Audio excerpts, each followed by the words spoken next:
I am Dr. Pavan Kumar, Surgical Gastroenterologist and Colorectal Surgeon from Yashoda Hospitals.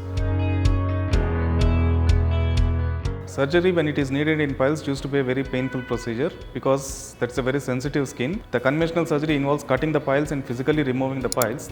So what used to happen is patient used to have a lot of pain immediately after surgery, and after the surgery is over, once the healing process is over, the normal skin, the sensory skin used to be replaced with a scar tissue. This used to lead to problem with passing stools, lack of sensation to the passage of stools and leakage of stools. All this used to be the problem. So conventionally, when open surgery was used for pile surgery, we used to advise surgery only in the last stage, when patients used to present with grade 3 or grade 4 hemorrhoids, and when they are not responding to medication, that time as a last resort we used to advise surgery for hemorrhoids in these patients.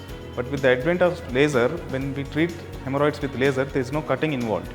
In laser, we don't physically cut the skin. What we do is we pass the laser fiber into the hemorrhoids or the piles and then ablate them with the light energy which is available through the laser fiber. Since there is no physical cutting involved, the normal skin, the anodome, what we call is the sensory aspect of the skin which is there available around the anal canal, that is not damaged. So the advantage is patients typically have very less pain.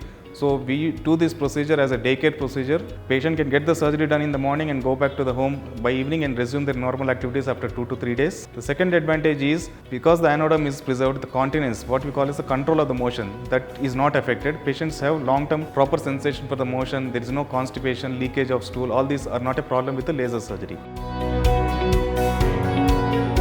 Flip side of laser surgery is it is effective in early stage of the piles. Grade of the piles increases from grade 3 to grade 4. The recurrence rate with piles laser surgery increases. So the concept now is to diagnose patients with piles, those piles which are likely to progress, those who have a lot of bleeding, all these problems, better to treat them early rather than wait for the piles to enlarge and become grade 4.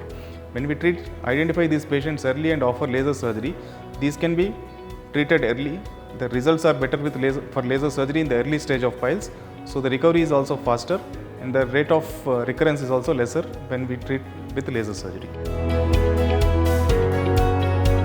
Typically these days when we offer surgery for piles, we usually advise two types of surgery for patients. One is laser hemorrhoidoplasty. In this we treat the piles with laser energy. For patients who have a higher grade hemorrhoids or a lot of bleeding, grade 3, grade 4 hemorrhoids, we advise stapler hemorrhoidectomy. In this, both the concepts is we don't damage the anodome. The blood vessels in the hemorrhoids are coagulated with the laser energy, so there is no cutting involved. Pain is much less, recovery is faster. But the problem comes in higher grade hemorrhoids, grade 3, grade 4 hemorrhoids. When the size of the piles are bigger, the blood flow is more. The problem is laser energy doesn't get distributed properly. In these patients, we tend to see a higher recurrence with laser hemorrhoidoplasty. In such situation, we advise what we call as a stapler hemorrhoidectomy. In this, we use a single disposable PPH stapler. This is passed transanally. This ablates the internal hemorrhoid circumferentially. So the hemorrhoids are removed physically from inside without damaging the anodome. So the advantage is the recurrence rate with stapler hemorrhoidectomy is lesser in higher grade hemorrhoids.